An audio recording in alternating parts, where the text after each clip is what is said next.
So what's happening with your show, man? What are you doing? What's the latest? Oh, shit, you're just going to go right for the big one, Let's huh? get in there, man. All right. First of all, I love your show. I've been loving it for years. It's fun. And I'm a giant muscle car fan, so it's right up my alley. Everybody hold on to your hat out there. Fast and Loud is no more. You know, I don't think so. I've got some things I've been wanting to do for a while, and we've been building cars, we've been really busy. There's definitely a different direction I want to go, and here I just can't do both. In just 5 years, Gas Monkey Garage became a $100 million empire. TV deals, restaurants, a music venue, and millions of fans followed. So, Fast and Loud, no mas. Jeez Louise. Man, 8 years, though. And That's a long run. you That's know, a very good run. 300-ish episodes, and you know, That's a lot. there's only so many times you can buy a car, fix a car, sell a car. Then came the lawsuits. A key builder walked away mid-season without explanation. Restaurants shut down overnight. So I'm talking to Daphne about my cars, and in walks Aaron. And I'm like, God, he's back. What'd you do, man? Well, I basically just worked it out. And behind it all, a Discovery Channel contract that some insiders believe contained a clause so damaging it was designed to destroy the business from the inside. This wasn't just bad luck or greed. The powers that be, they were not having it. It took me 5 years of literally begging to do a crossover with Chip Foods. No. And of course, that episode did so well that they all think they're geniuses now. What really happened to Richard Rawlings and Gas Monkey is darker than the TV show ever showed. So what really happened, and how did something that big start falling apart piece by piece? Join us as we uncover the full story and why the collapse of Gas Monkey is more complicated than it looks. I have exited Discovery, and I'm a free agent. What? We're going to be doing some cool things in 2021, and it just was a perfect storm, so to speak. It was time for me to expand and grow a little bit, and I've kind of gotten to the top of that mountain, being Discovery, and there wasn't anything else for me to do there. Who Richard Rawlings actually is and how Gas Monkey started. Before we get into the disasters, it's important to understand who built Gas Monkey Garage and why it was the kind of brand that attracted the specific problems it eventually faced, because the story of how it was built explains almost everything about how parts of it fell apart. Richard Rawlings was born on March 30th, 1969, in Fort Worth, Texas. His father took him to auto shows from a very early age, and he purchased his first car at 14 years old, which is the kind of detail that tells you everything about the direction the rest of his life was going to take. He graduated from Eastern Hills High School and spent the following years doing what a young man who loves cars and takes no risks tends to do in Texas: building things, dealing things, and moving fast. In 1999, he started a printing and advertising company called Lincoln Press, which generated the financial foundation for everything that came next.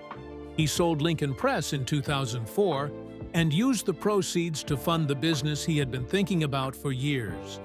In 2002, before he even sold Lincoln Press, he launched Gas Monkey Garage in Dallas, Texas, initially focusing on customizing classic cars and hot rods for customers worldwide. The garage had been operating for a decade before any camera crew arrived, which means it was a real, functional, commercially viable custom shop long before television turned it into a brand. The television connection came through Discovery Channel, which gave Gas Monkey Garage its own show, Fast and Loud, in 2012. The show documented Richard and his crew hunting down tired, neglected classic cars, buying them cheap, restoring them under deadline and budget pressure, and selling them for profit. The format worked immediately. By December 2013, during the 4th season, the show hit 3.176 million viewers in the United States alone, making it one of the highest-rated programs on Discovery at the time. Richard became a genuinely recognizable face in American automotive culture, and Gas Monkey Garage became a brand that the market wanted attached to everything. That is where the problems began. Because when a brand becomes valuable enough that people want to attach it to things beyond what it was originally built for, the risk of those attachments going wrong grows proportionally with the enthusiasm that drives them. The restaurant empire that became a legal nightmare. The first major expansion of the Gas Monkey brand beyond the garage was into the food and beverage industry. And the story of how that expansion developed and then collapsed is one of the more instructive cautionary tales about the specific risks of licensing a personality-driven brand. In September 2013, Richard opened Gas Monkey Bar and Grill in Northwest Dallas. A second location at Dallas, Fort Worth International Airport, opened in March 2014. In October 2014, Gas Monkey Live, a venue dedicated primarily to live music, opened as a separate but related entertainment property. The restaurants and the music venue operated under a brand licensing arrangement rather than direct ownership by Richard, meaning his name and image were attached to businesses run by others under agreements that spelled out what each side was supposed to deliver. He also launched a separate restaurant venture called Richard Rawlings' Garage. The first location opened in Harker Heights, Texas, in 2016, and it permanently closed in March 2019. That closure was the opening signal that the restaurant side of the Gas Monkey empire was experiencing difficulties that the promotional materials were not reflecting. The more serious and more public crisis arrived in 2018. Richard and the partners running the Gas Monkey Bar and Grill entered into a major legal dispute worth approximately $6 million. The claims centered on defamation and contract disputes between Richard and the people who had licensed his brand to run the restaurant. Richard filed a countersuit for copyright infringement of the Gas Monkey Bar and Grill name. The lawsuit was civil rather than criminal, but the scale of the financial claims and the public nature of the dispute between a famous television personality and his restaurant partners generated significant press coverage that was not flattering to anyone involved. The Gas Monkey live music venue, which had opened in October 2014, closed permanently in May 2020 without the kind of formal announcement that would have made the closure feel managed and intentional. It simply stopped operating. The combination of a legal battle over the bar and grill and the quiet closure of the music venue in the same period communicated to anyone paying attention that the entertainment side of the Gas Monkey brand was in real trouble. In August 2021, both sides in the lawsuit reached a settlement and jointly dismissed all their claims. Shortly after the settlement, the venue rebranded completely to Amplified Live and issued a public statement making clear it had no connection to Richard Rawlings or the Gas Monkey brand. The dispute was over. The brand was no longer attached to it, but the episode had cost money, time, legal fees, and a measurable amount of the goodwill that years of successful television had built around the Gas Monkey name. Meanwhile, back at the garage, something else had gone wrong that was in some ways harder to recover from than any lawsuit, because it involved the loss of the single person who made the mechanical side of everything the show was built on possible. Aaron Kaufman walked out and changed everything. Fast and Loud was Richard Rawlings' show in the sense that he was the face, the personality, and the deal-making engine of every episode. But the mechanical reality of everything the show promised, that these cars were actually being transformed into something valuable, depended entirely on Aaron Kaufman, the bearded lead fabricator who made every build actually work. Aaron was the technical backbone of Gas Monkey Garage throughout the show's run. He had the expertise to actually execute what Richard was selling, which meant the show's credibility as an automotive program rather than simply an entertainment program rested heavily on his presence and his skills.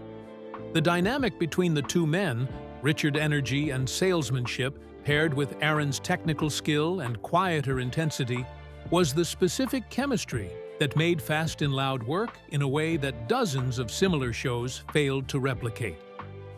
In March 2017, Aaron announced his departure from Gas Monkey Garage during a filmed episode, telling Richard directly that the vacation he had just taken was going to become permanent.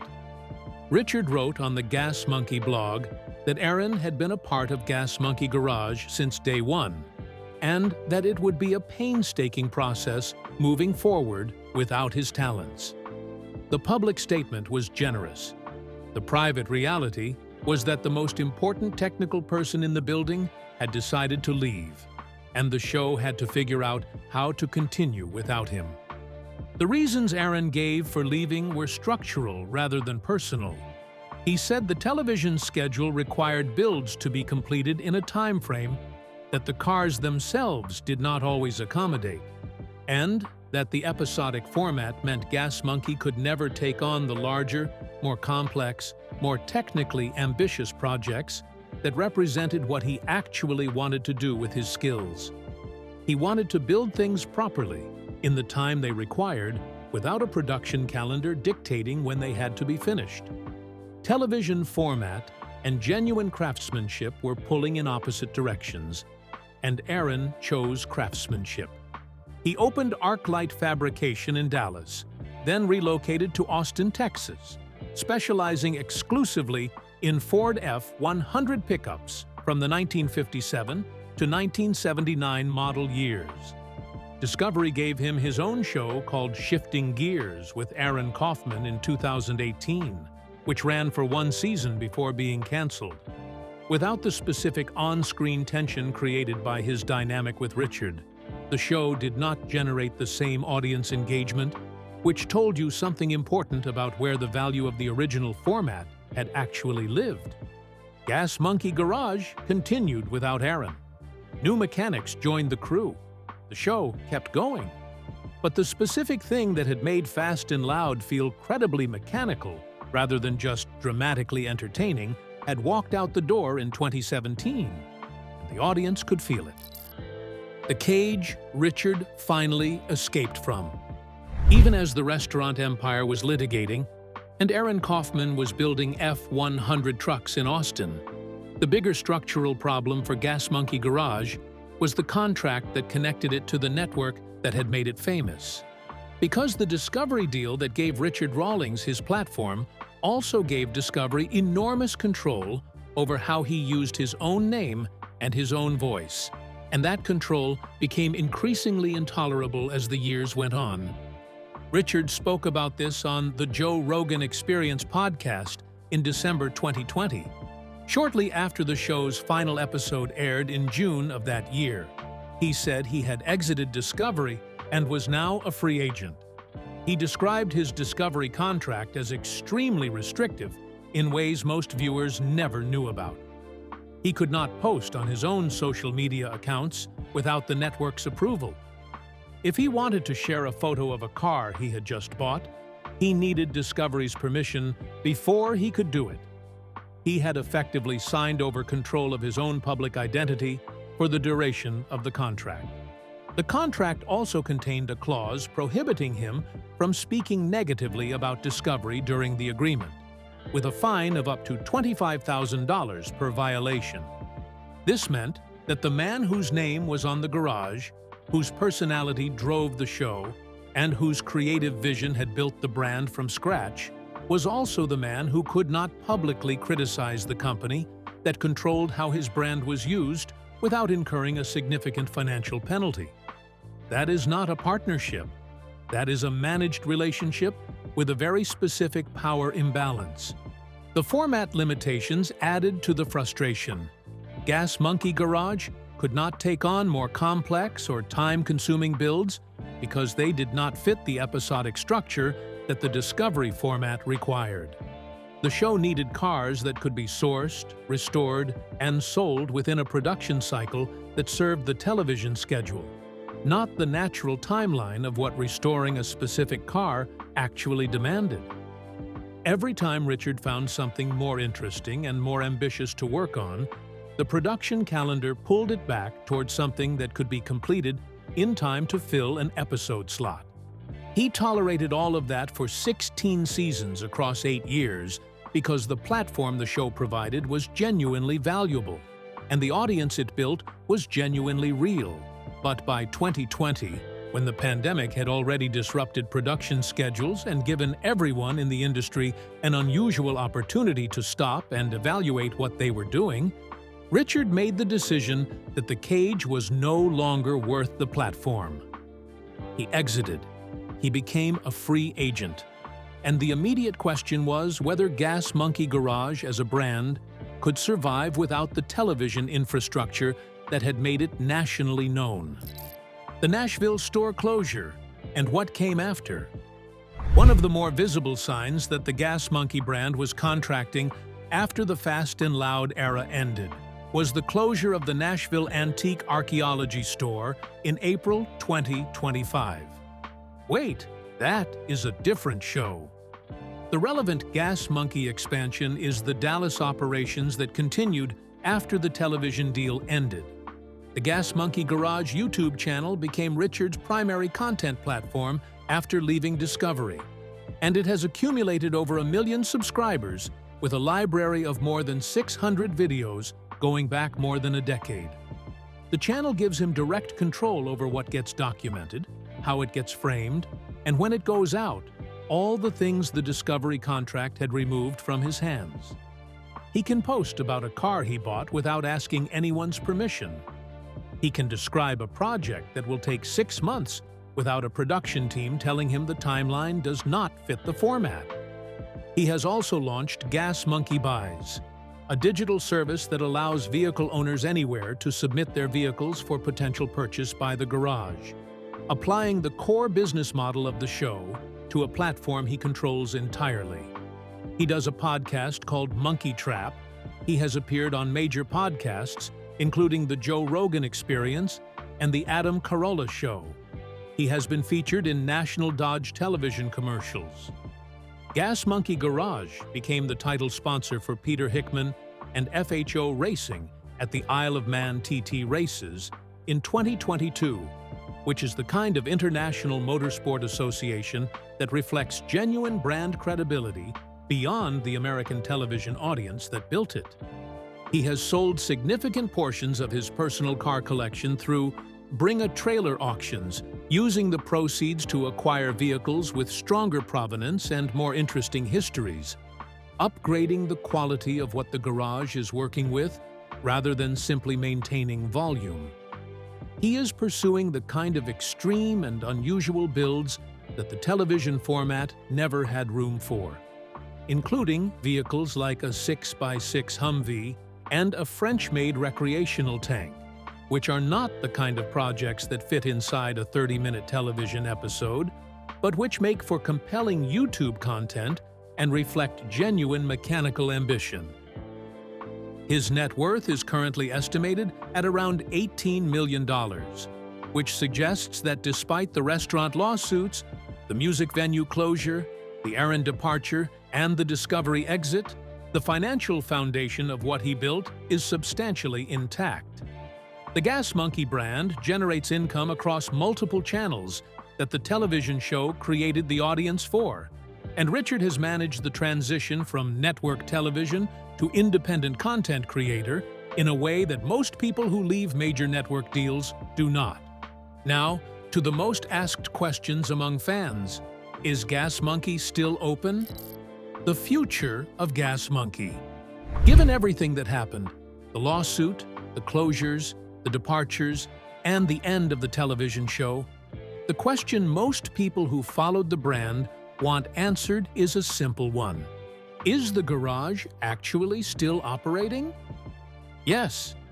The Gas Monkey Garage in Dallas, Texas is still open, still actively taking in vehicles, and still producing the custom and restoration work that the show made famous. Richard posted about Gas Monkey Garage's 22nd anniversary and described himself as ready to put the metal to the metal heading into 2025. His first announced project of 2025 was a rust-free Model A from California. That is not the activity of a garage that is winding down or positioning itself for closure. That is someone who is still actively in the business they built. The Gas Monkey Bar and Grill that the lawsuit centered on is no longer operating under that name. It rebranded to Amplified Live after the settlement and has no connection to Richard or the Gas Monkey brand. However, the Gas Monkey live music venue is permanently closed. Richard Rawlings' garage restaurant closed in 2019. The Nashville Antique Archaeology, again, wrong show. The physical points of the Gas Monkey empire that were not the core garage have contracted significantly since the peak years of the television show.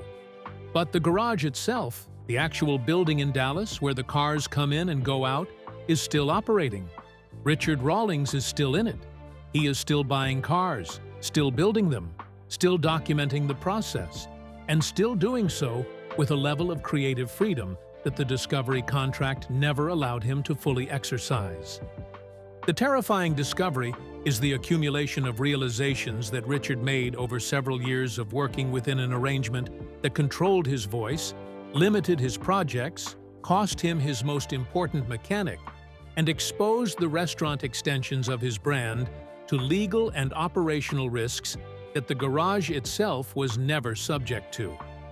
The discovery was that the machine the television show built around Gas Monkey Garage was simultaneously what made it famous and what constrained what it could actually be. When he walked away from that machine in 2020 and rebuilt on his own terms, the parts of the Gas Monkey empire that had depended on the network infrastructure began to contract. The part that had always been real, one man, one garage, and a genuine love of the cars that roll through the door, is still standing in Dallas and showing no signs of stopping. Do you think Richard Rawlings made the right call walking away from Discovery when he did? Or do you think he could have renegotiated the contract and kept the show going on better terms? And out of everything that Gas Monkey Garage has been through, the lawsuit, Aaron Kaufman's departure, and the restaurant closures, which one do you think came closest to actually ending the whole thing for good? Share your thoughts in the comments below. Don't forget to like, share, and subscribe for more deep dives like this one. And click the next video on your screen. You'll love it.